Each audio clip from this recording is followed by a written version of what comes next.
For 41 years, Walt Hutchins ran a welding shop out of a metal barn on Route 9, just outside Millhaven, and never once asked the bank for a dime he couldn't pay back the same season. He had $11 in his checking account the morning he walked into Millhaven Trust and asked for a $5,000 loan to replace a cracked generator. The new branch manager looked at Walt's burn-scarred forearms, glanced at the number on his screen, and said no before Walt had even finished explaining what the money was for. Walt nodded, the way he nodded at a piece of steel that wasn't going to bend the way he wanted. He stood up, thanked the young man for his time, and walked to the front counter. He asked the head teller, a woman who'd cashed his paycheck for 3 decades, to pull up his other account. What came up on that screen would change the way an entire town talked about him for the rest of the year. But the story doesn't start in a bank. It starts on a gray Tuesday morning when Walt Hutchins climbed into his 1988 Chevy and drove the 4 miles from his shop into town, same as he'd done almost every weekday since Ruth passed. The truck had been red once. Now it was the color of a thing that had been red a long time ago. The passenger door still stuck a little, and Walt still reached across out of habit to pop it from the inside, even though there was nobody sitting there to need it. He parked outside Sue's diner at 6:15. The bell over the door rattled when he walked in. "Morning, Walt." Sue already had the coffee pot in her hand. "Morning, Sue." He sat on the end stool, the one with the duct tape patch on the seat that he'd put there himself 2 years back because nobody else was going to fix it. Sue set the coffee down. Black, no sugar, she didn't ask any more. Biscuits and gravy. "If it's not too much trouble, Lord Walt, when has it ever been trouble?" She wrote nothing down she never needed to. He ate slow, the way he did everything since Ruth died, not out of sadness exactly, more like a man who'd stopped being in a hurry to get anywhere. Sue wiped the counter near him. "Shop keeping you busy, steadier than the bank account would suggest." He said it light like a joke, but it wasn't one. The old Briggs generator had finally given out 2 days before, the one that ran half his welders, and a new one used, not even new, was going to run him close to $5,000 he didn't currently have sitting in checking. "You ever think about retiring?" Sue asked. "Ruth used to ask me that. What you tell her, told her retiring is just a word people use for waiting to die slower." He took a sip of coffee. She didn't care for that answer.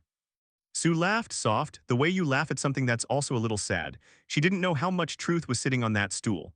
Nobody in that diner did. Walt left $4 on the counter for a meal that cost $2.50. Sue tried to give him change every single time. He never took it. He stepped out onto the sidewalk and looked up the street toward the bank glass front, catching the gray morning light.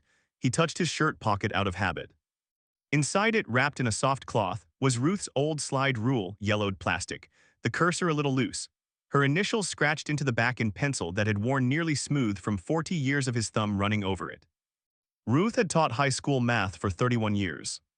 She'd also, on the side, done tax returns for half the county out of their kitchen table for almost as long, and not one soul in Millhaven had ever thought to ask where a math teacher's modest little side business eventually went. "All right, Ruthie," Walt said under his breath. "Let's go see what kind of fella they sent us this time." The bank was 2 blocks down. Walt walked it. His hip wasn't what it used to be, but he didn't use the cane his doctor kept pushing on him. Ruth used to say a man starts feeling old the day he starts leaning on something, and Walt had decided a long time ago that she was right about most things, so he might as well be right about this one too. He pushed open the glass door. Pearl Dunlap saw him first. She'd worked that counter for 29 years, knew every account number in town and most of the grandkids' names that went with them. "Well, look what the morning dragged in," Pearl said, smiling. "Walt Hutchins, thought maybe you'd given up on us. Generator died Sunday, figured I'd come beg before I start selling tools." Pearl's smile dimmed half a degree. She glanced toward the glass-walled office in back, where a young man in a sharp gray suit sat typing on a laptop, hair gelled in a way that didn't occur naturally in Millhaven. "That the new manager, Trent Calloway, transferred in from the Knoxville branch about 2 months back." "Any good?" Pearl lowered her voice. "He's quick with numbers, I'll give him that." Walt understood the rest of what she wasn't saying. "I'd like to talk to him about a loan." Something moved behind Pearl's eyes. She knew Walt's accounts, all of them, the way she knew most things in that bank, which was to say completely and quietly, "You sure about that, Walt?" "I'm sure." She picked up the phone, pressed a button, said a few words, and nodded toward the office. "Go on in." Walt crossed the carpet, boots leaving a faint trail of shop dust behind him. He knocked once on the open door. Trent Calloway looked up. Younger than Walt expected, early 30s maybe, clean-shaven, a watch that cost more than Walt's truck. He stood and shook Walt's hand, firm grip, fast smile. "Mr. Hutchins, have a seat. What can I do for you?" Walt lowered himself into the chair across the desk, one of those modern ones with thin padding that didn't suit a man with a bad hip. "Need a loan," he said. 5,000. Trent turned to his computer, clicked a few times, and his expression went still in that particular way of a man trying not to react. Walt knew exactly what was on that screen. Checking account, $11 and change. Savings, just under 900. No retirement account on file. No second income listed. And the loan would be for new generator for the shop, old one's done. I see. Trent folded his hands. What collateral are you able to offer? 41 years of paid invoices and a good name in this town. Trent's mouth made the shape of a smile that wasn't one. "Mr. Hutchins, I appreciate you coming in, but based on what I'm seeing here, your account activity doesn't support an unsecured loan of this size." He glanced at the screen, 76 without W-2 income on file. The underwriting just isn't there. There's a county program for seniors needing equipment assistance. I could print that for you. The room went quiet. Walt looked at him the way a welder looks at a joint that's about to fail, not angry, just aware, already thinking about how to fix it.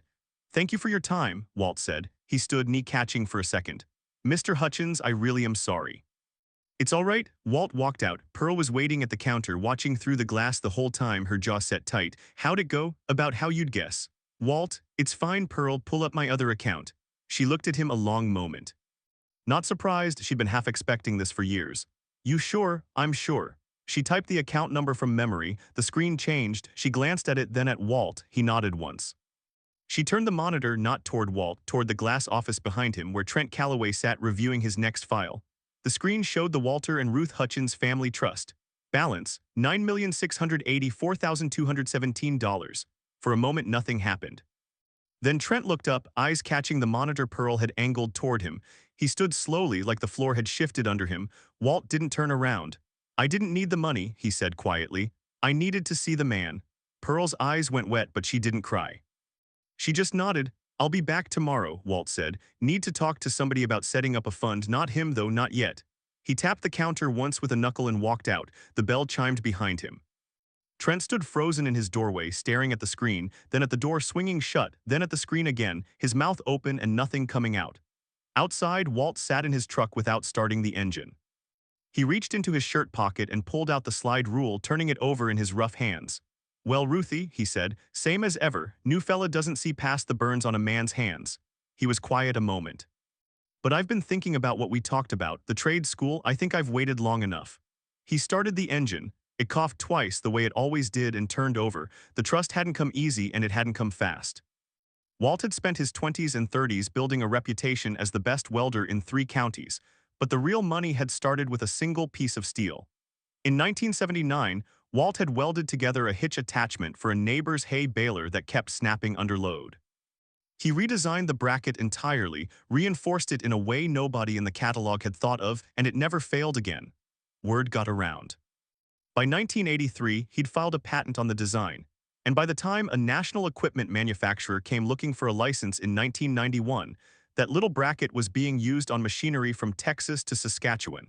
The royalties weren't enormous on their own, but they were steady every quarter for over 30 years. The rest had been Ruth. Every dollar that didn't go to the mortgage, the truck, or groceries, she invested. Quietly, carefully, the same patient discipline she brought to balancing a stranger's tax return on the kitchen table at midnight. She had a degree in mathematics and the temperament of a woman who never once felt the need to prove anything to anybody. Where Walt understood steel and heat, Ruth understood compound interest, and for 46 years the two of them built something enormous without changing a single thing about how they lived. Nobody in Millhaven knew. That had always been they. Walt drove to the shop, mostly out of habit, and stood for a while in the doorway looking at the dead generator. Then he drove home the long way past the old Lincoln School building on the edge of town. Boarded up for 6 years now, windows broken, weeds chest-high in the lot where the playground used to be. Ruth had taught there for 3 decades before the county consolidated the district and shut it down. She used to say that half the kids in that building weren't ever going to go to college, and that was fine, but somebody needed to teach them a trade so they could build a life instead of just scraping one together. A welding program, she'd said once, half joking, half not. Somebody ought to put a real trade school in this town, Walt. You'd be good at running it. He'd laughed at the time. He wasn't laughing now. At home, the kitchen table still had a folder sitting on it that he'd been adding to for almost 2 years, legal notes scratched in his own blocky handwriting, a few sketches of a building layout, a newspaper clipping from when Lincoln's school closed. Ruth had asked him for this near the end in the hospital room where he'd slept in a recliner for 5 months straight. "Promise me, Walt, build something that teaches kids to use their hands. Not for me, for them," he'd promised. 18 months later, sitting alone at the table they'd shared for 46 years, he was finally going to keep it. The next morning, Walt drove the 20 minutes to Dayton to see the lawyer Ruth had used years before to update the trust paperwork. The man was thorough, didn't waste time, and didn't bill for time he didn't spend. That had been enough for Ruth. It was enough for Walt, too. "I want to set up a fund," Walt said, sliding the folder across the desk, "for a trade school. Welding, small engines, basic electrical, named after my wife. $3 million out of the trust." The lawyer opened the folder and read in silence while Walt sat with his hands folded, patient the way a man is patient who spent a lifetime waiting on steel to cool and crops to grow. "This is straightforward," the lawyer said after a while. "We'll need a board of trustees for oversight. I'll pick the board myself. That's your right, I'll have documents ready by Friday." Back in Millhaven, the story had already grown legs the way stories do in a town of 2,200 people. Pearl hadn't said a word to anybody she didn't need to. The customer filling out a deposit slip at the next window on Tuesday had seen the whole thing, and by Wednesday the version reaching the diner had Walt worth $50 million and Trent Calloway crying in his office. Neither detail was true. The core of it was. Sue heard it 3 separate times before the breakfast rush ended. "Walt Hutchins," she said to the third customer, an older woman from the quilting circle. "Our Walt, sitting on millions this whole time, eating biscuits and gravy at my counter twice a week." She looked down the counter at his stool, empty that morning, and thought about every $2.50 meal and every $4 tip. Every, if it's not too much trouble. And something turned over in her chest she didn't have a name for yet. That evening, 2 women sat in the corner booth while Sue wiped down tables. "Remember when the Garrett boys' truck got hit head-on out on County Road 4? No insurance on the other driver." "Course I remember. The hospital bill about ruined that family. It got paid. All of it, nobody ever found out who. And when Ellen Marsh's roof caved in during that ice storm, an envelope showed up on her porch, 2,000 cash, no note." Sue stood frozen behind the counter, rag in her hand. 3 years back, when her own daughter needed braces the orthodontist wanted $4,000 for, a check had shown up at the office from an anonymous community fund, paid in full. She'd always assumed it was the church. She wasn't assuming that anymore. At the bank, Trent had come in an hour early Wednesday morning and finally read the internal notes Pearl had flagged on Walt's account years ago. Priority client. Full profile review required before any transaction decision. He'd never opened that file before approving, or in this case, denying anything. At 10, Pearl knocked on his door. "Got a minute? Come in." She didn't sit. "I want to tell you about Walt Hutchins, and I need you to actually listen." Trent nodded. "I've worked this counter 29 years. I watched Ruth Hutchins come in every month for decades with whatever they could spare, $50, $200, whatever was left over. I watched that account grow from nothing into what you saw on that screen. Walt has never bounced a check, never missed a payment, never once asked this bank for a favor he didn't earn." She paused. "He's the most reliable customer this branch has ever had, and you looked at the burns on his hands and decided he wasn't worth 10 minutes of your time." "I know," Trent said quietly. "I'm not telling you this to make you feel small. I'm telling you so you understand what you almost threw away." She turned and left. Trent sat there a long time afterward, thinking about his own father, who'd run a tire shop outside Knoxville his whole life, grease under his nails at every school function, a name stitched onto a blue work shirt that Trent had been quietly embarrassed by as a teenager. He hadn't thought about that man's hands in years. He thought about them now. 300 miles north in a cramped apartment in Cincinnati, Michael Hutchins sat at his kitchen table at 11 o'clock on a Wednesday night, surrounded by paperwork he didn't want to look at. Collection notices. A letter from his business partner's attorney. The wreckage of a logistics startup that had eaten 3 years of his life and most of his savings before folding 6 months earlier. Michael was 44. He'd left Millhaven at 18 for college and never really come back, not for holidays more than once a year, not since his mother's funeral 2 years ago. He told himself it was distance and work. The truth was simpler. He'd spent 26 years building a life that looked nothing like a welding shop, and the idea of going home and admitting it had all come apart was harder than the actual collapse had been. His phone rang. Hank from the hardware store, an old family friend who'd known Michael since he was in diapers. "It's late, Hank. Calling anyway. Your daddy walked into the bank yesterday and turned that new manager white as a bedsheet. Hank told him everything, the loan, the denial, the screen Pearl had turned around, Walt walking out without raising his voice once. There's more, Hank said. He's setting up a trade school, $3 million, naming it after your mother. Michael closed his eyes, throat tight. Why are you calling me, Hank? Because your father isn't going to. He hasn't asked you for one single thing in 2 years and he's not fixing to start now. But he's doing this alone, Michael, and he shouldn't have to. Michael looked at the bank statements scattered across his table, every number a reminder of what he'd traded his hometown for. He thought about his father in that bank office, $11 in checking, millions sitting quietly behind it, wearing the same work boots he'd worn since Michael was in high school. He opened the airline app on his phone. A flight Friday morning into the regional airport 40 minutes from Millhaven. $161 one way, he booked it. Michael drove into town just after noon on Friday in a rental car, taking the back roads past fields he used to be able to name the crops in and now mostly couldn't. The old Lincoln School came up on his right, weeds grown up through the cracked basketball court, the chain-link fence sagging on one side. He slowed without meaning to, remembering the building full and loud, his mother's classroom on the second floor with the window that never closed all the way. He kept driving. 2 miles past town, gravel under the tires, the shop barn appeared first, then the house behind it, white siding, a porch with 2 rocking chairs, his mother's flower beds gone to seed but still standing. Walt was on the porch in the chair on the left, a coffee cup balanced on the rail, looking out at nothing in particular the way he did most afternoons now. He didn't stand when Michael got out of the car. He just watched his son cross the yard and stop at the bottom of the steps. Hey, Dad. Walt set his cup down, stood slow, knee-catching. Michael. They stood 3 feet apart for a long moment. Michael had rehearsed something on the plane, and none of it came out right in his head anymore. Walt stepped down off the porch first and put his arms around his son, not a hard hug, just a steady one, the kind that doesn't ask for anything back. Dad, I'm sorry I haven't. You're here, Walt said. That's enough. He stepped back. Hungry? Yeah, good made stew. They ate at the kitchen table, the same one with the folder of plans still sitting at the far end. After lunch, Walt took him out to walk the property, the way he always did, pointing out the new fence line, the leak he'd patched in the shop roof, the slide rule he kept in his shirt pocket without ever quite explaining why. Hank told me about the trust, Michael said carefully, and the school. Walt nodded, unsurprised. $9 million, Dad, I had no idea. Your mother didn't want people knowing, neither did I. You drove that same truck the whole time. Ate biscuits and gravy at Sue's for $2.50. Money never changed who we were, Walt said. It just gave us more ways to be useful. They stopped near the edge of the shop lot. Walt pulled the folder out from under his arm. He'd been carrying it since Michael arrived and spread the sketches across the hood of the truck. Floor plans in his own blocky handwriting, a welding bay, 2 classrooms, a small library wing. This is what I'm building, Walt said. Lincoln School site, your mother's trade center, $3 million from the trust. Lawyers got the paperwork drawn up. Michael held one of the pages close, studying the careful, almost childlike lines his father had drawn.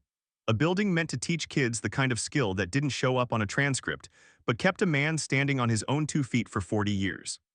She used to say a town's only as strong as what it teaches its kids to do with their hands, Walt said. Michael looked at his father, 76 years old, standing in a gravel lot with graph paper sketches, about to give away a third of a $10 million trust to a town that had no idea it was coming. He thought about his own 20 years chasing offices and titles, and a zip code that impressed people at dinner parties, and how all of it had folded in 6 months while his father quietly built something that was going to outlast both of them. I could use some help running this, Walt said, eyes still on the plans. Construction, budgets, contractors, I'm too old to be out there every day. Michael looked at him. You're asking me. Asking if you want to. Dad, I've managed multi-million-dollar logistics contracts for 2 decades. I just lost most of it on one bad deal. Then you know how to lose, Walt said. Now you'll know how to build something that matters instead. Michael felt something in his chest loosen for the first time in months. I'll do it, he said. Ground broke on the old Lincoln School lot the first Monday in March. Michael was there at 7 a.m. with a clipboard and a hard hat from Hank's store, which Hank had laughed at and Michael wore anyway. A crew from the county started clearing debris that week, and by the second week the foundation forms were going in. Walt came every morning, parked the truck at the edge of the lot, and walked the perimeter slow, hands behind his back, slide rule in his pocket. He never told anybody what to do. He just watched, and sometimes stood for a minute with his eyes closed near where the library wing would be. Hank showed up most mornings too, leaning on the fence, offering opinions nobody asked for. That footing needs to go deeper, Michael. Clay soil out here, it'll heave come winter. Engineer says it's fine, Hank. Engineer ever lived through a Tennessee winter? Michael deepened the footing. 3 weeks into construction, on a slow Wednesday afternoon, Trent Calloway walked into Sue's diner. Walt was at the counter, midweek now instead of just his usual days since the project had started pulling him into town more often. "Mr. Hutchins," Trent said, standing 2 stools away. "Do you have a minute?" Walt nodded toward the seat beside him. "I owe you an apology," Trent said. "A real one, not the kind I say and hope goes away." Walt drank his coffee and listened. "I looked at your hands and your account balance and decided you weren't worth my time before you'd even sat down. That's not banking." That's wrong." "Yes," Walt said, "it was. I should have read your file. I should have seen the years, not just the number on a Tuesday morning." Walt set his cup down and turned on the stool. "You remind me of my son a few years back, too busy looking at what things cost to see what they're worth." Trent took that without flinching. "My wife spent 46 years putting money away we never touched. She always said it wasn't ours to spend. It was ours to use. Lesson takes some folks a while to learn. What do I do with that? I need somebody at the bank to handle the trust disbursements once the school's running. Contractor payments, the accounting end of it. Pearl's retiring next spring. I need somebody who's good with numbers and isn't going anywhere." Trent sat up straighter. "You're offering me that after everything? I'm asking if you're willing to actually do the work, not for the way it'll read on a performance review, because it matters." "Yes," Trent said. "I'm willing." "Good, talk to my son. He'll walk you through the budget." 2 days later, Trent was at the construction site with a laptop and a folding chair he'd carried over from the bank. Michael walked him through every line item for 3 hours. By the end, Trent had found a way to save $11,000 on materials by rebidding 2 contracts, and Michael called his father that night, impressed despite himself. "He's sharp, Dad, actually knows what he's doing." Figured he might. "Then why'd you put him through all that in the first place?" "Because knowing numbers isn't the same as seeing people. I needed to find out if he could do both." The weeks rolled forward. Framing went up, then walls, then the roof trusses.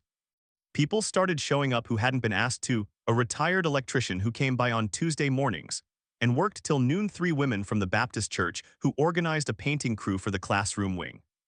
A farmer 2 roads over who donated a flatbed load of lumber he'd been saving for a barn he never got around to building. Hank stood at the fence most afternoons. "Coming along," he'd say to Michael. "You say that every day." Because every day it's a little more true. One afternoon, Michael leaned on the fence next to him. "Hank, can I ask you something?" "Going to anyway." "Was he angry when I stopped coming home?" Hank looked out at the building instead of at Michael for a while.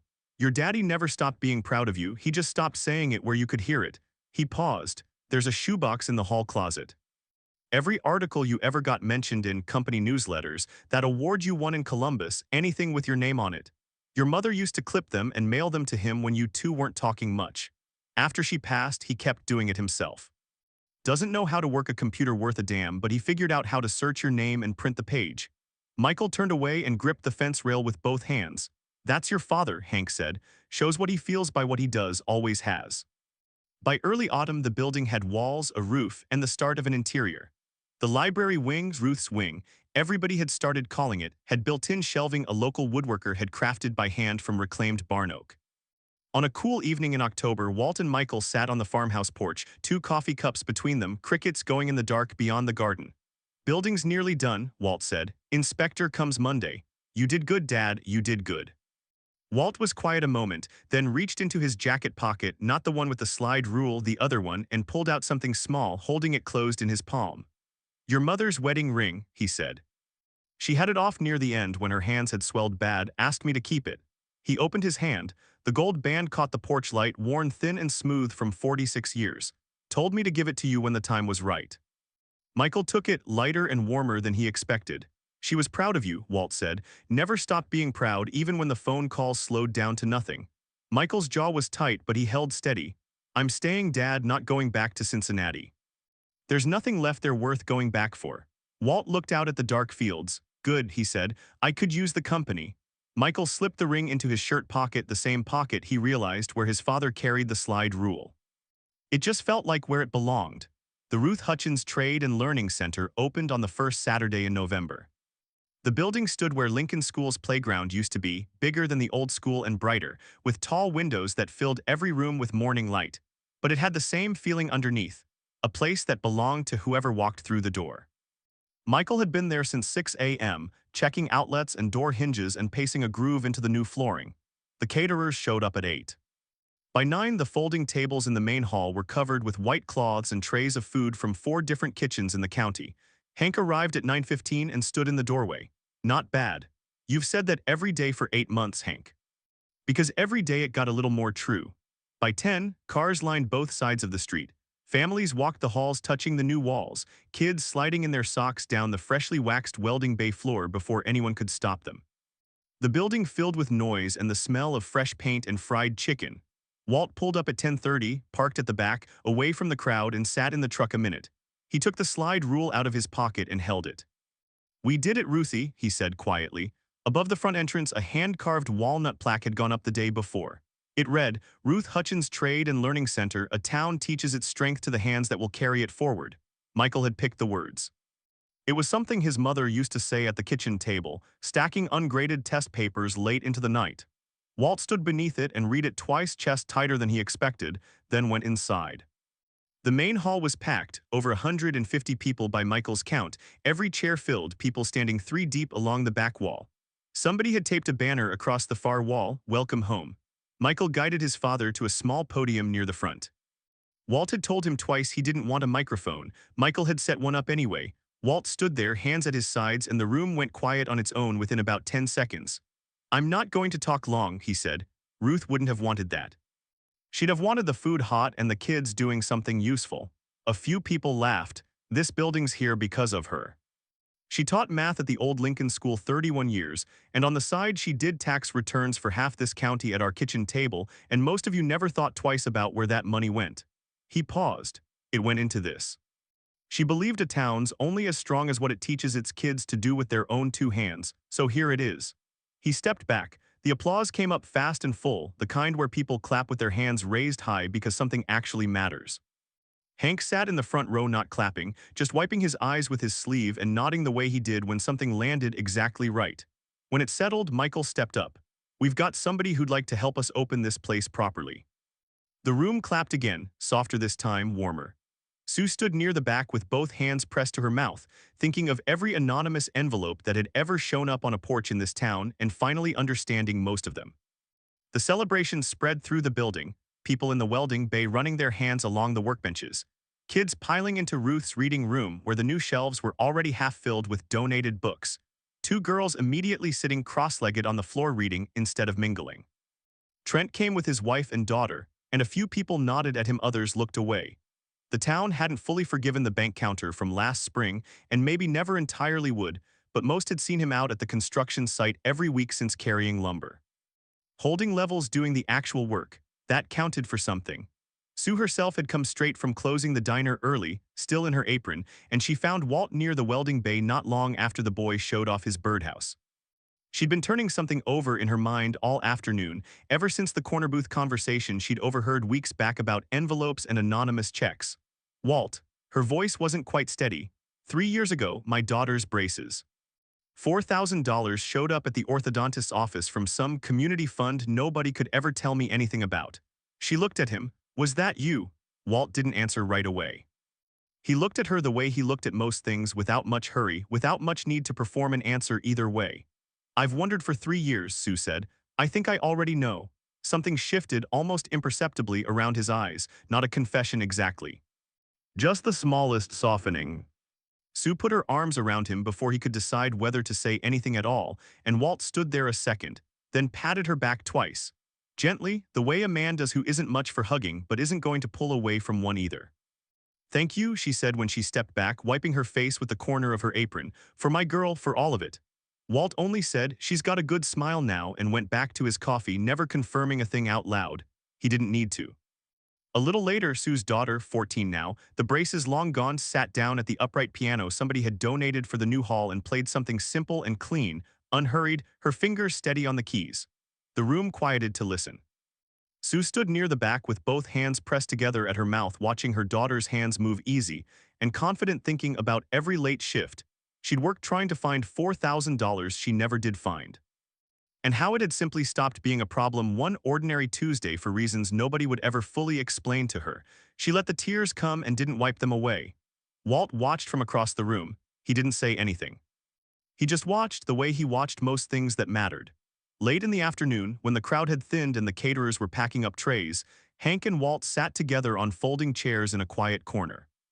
Children's drawings made during a craft table someone had set up were taped along one wall. Ruth would have loved this, Hank said, looking at the ceiling. Walt touched the slide rule through his shirt. She would have liked this. Remember the ice storm Thanksgiving, whole town crammed into that old-school gym eating by candlelight, and she made 11 pies. 11, told her nobody needed 11 pies. She told me I didn't know what people needed. She was right about that too. Hank smiled. Usually was. Michael walked past carrying a stack of empty trays, waved, kept moving. Walt watched him go. He's staying, Hank said. He's staying. Good boy. He's 44, Hank. Still a good boy. Walt almost smiled, looking around the room, the tables, the banner, the crooked little welded birdhouse sitting proud on its table. The plaque above the door he could just make out from where he sat. He'd promised Ruth this in a hospital room 2 years back, her hand in his, her voice steady even when nothing else about her was. She'd asked for one thing, he'd said yes. A $9 million secret, a denied loan, a son who came home. A banker who learned to see past a number on a screen. A town that remembered how to gather in one room and call it home. That was what it took. Walt wouldn't have done it any other way. He stood eventually, knee catching the way it always did. Heading home, he said. Want me to drive you? Michael asked, appearing at his elbow. Got the truck. Dad, it's getting dark. Been driving that road in the dark 40-some years. Reckon I can manage once more. Michael didn't argue. He'd learned over the past 8 months that arguing with his father was a little like arguing with weather. You could do it. But the weather wasn't going to care either way. Walt shook Hank's hand, put a palm on Michael's shoulder and squeezed once and walked out the back door into the cold November evening. The parking lot was nearly empty, a few cars left, the caterer's van, his own truck waiting where he'd left it. He climbed in and looked at the building in the rearview mirror, lights still glowing warm through the tall windows, shapes of people still moving inside. He drove east out of town, same road he'd driven that gray Tuesday morning with $9 million sitting quiet behind $11 in checking. Same truck, same man behind the wheel. But something about the cab felt different tonight, not the old ache that had lived there for 2 years, something quieter, something closer to settled. He turned onto the gravel drive. The farmhouse sat white against the last of the light, Ruth's flower beds tucked under mulch for the winter, waiting on spring the way everything in this town eventually did. Walt parked, climbed out, and stood in the yard a moment the way he always did. Then he walked up the porch steps, past the 2 rocking chairs, and stopped at the door. He reached into his shirt pocket and took out the slide rule held it a moment in the porch light. The way he had every single day for 2 years. Through the bank, through the meeting, through every plank and beam, and finished wall through every quiet morning walking the perimeter of a building that hadn't existed yet. Then he opened the door, went inside, and set it down gently on the kitchen table, right next to the folder of building plans in the spot where Ruth used to sit grading papers until midnight. Not put away. Not hidden in a drawer. Just set down the way you set something down when you finally trust it can stay there. The kitchen was quiet, the house was quiet, but it didn't feel empty anymore. It felt still, the good kind of still. Walt put the kettle on, sat down, and looked out at the dark fields through the window where Ruth used to read the newspaper out loud over breakfast. Same view he'd had for over 40 years. He didn't say anything to her that night. He didn't need to. She already knew.